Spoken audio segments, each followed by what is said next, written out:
You know, when I moved to Chicago first, because that's where I was first at, I was there for like the Bartman. Like, shit! I was there when all that I was waiting tables, and you know what's crazy? So if you watch that Bartman ESPN documentary, just to clarify what it is for everybody. What do you want it? Bartman, yeah. This is the guy who Bartman. This is the guy that they blamed the Game World Series. 6. Game 6. Which, by the way, I after what they did to him, I don't think the Cubs.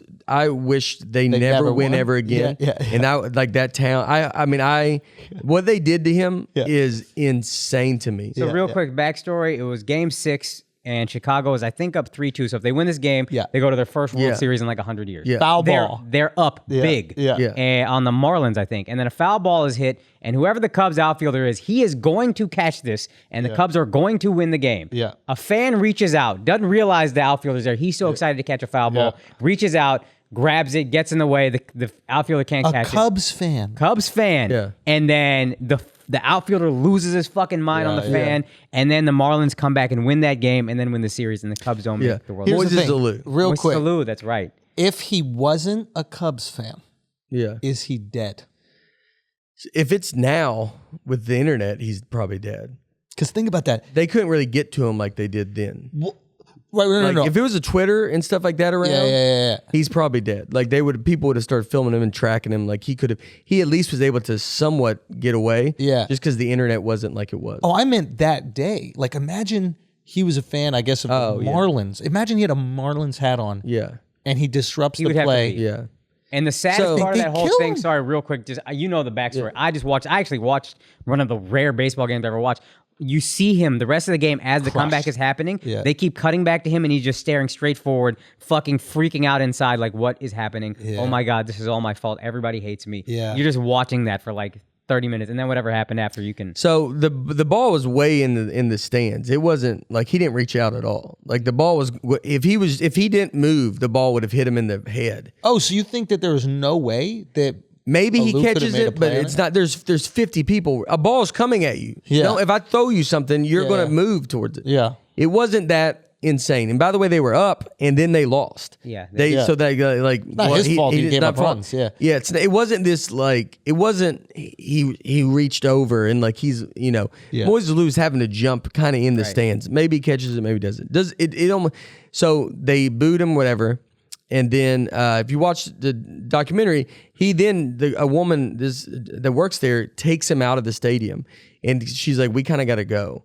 And then people see him because now he's been on TV all night, so people see him and they're like, "Oh, we got to like get you off the streets because you will get killed." Yeah. And so the woman that works there takes him to her apartment.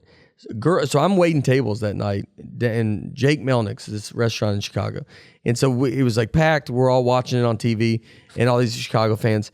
And then so a friend of mine that worked there, she goes home. Well, she's roommates with that girl. So how crazy it is. Then she just goes home. Bartman's on TV. It's the craziest thing in the world.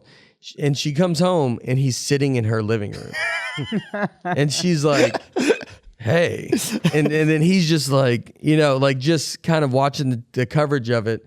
This guy was such a fan. He had headphones on. He was listening to the radio. Yeah. And so play-by-play on the radio. I think they put his address out in the paper the next day. They in the paper? That's wild. I believe Wow. I believe That's in like foul. the Chicago Tribune. I mean, I wish he sued them and where they don't exist. Yeah. I mean, they ruined that guy. Never done an interview. Never try to get anything for it. They've invited him to come back, but it's like insane to me. You ruined the guy's life, and then I think they sent him a World Series ring, and you're like, I don't even care about that. All these They fans sent him a ring? yeah. Oh, they know what they realize now. What happened to his house? It got like. Oh, ransacked. I mean, he couldn't go to work. He had to go. Like, he's never been back. I don't know if he's been back to a game. Like, he's never done an interview. This dude is this guy cares about Chicago more than those players do. Like he wanted them to win more than Moises Alou probably cares about the Cubs. Yeah. And you ruined this guy's life. Yeah. And it's like, and I mean, they still like, it was like 10 years later, they're still would like Bartman ruined that game. Like just the audacity to do that to a guy is insane. And I always thought, I mean, they won and I truly didn't think, I didn't want them to win that one. what you did to that guy is enough to be. I don't get over it. Have you reached out to him? To Bartman? Yeah. I am Bartman. What if I was I have a real strong opinion about it. You're like, God, you're really mad about this. Like, It was me the whole time. It was me the whole time. Like, no one knows.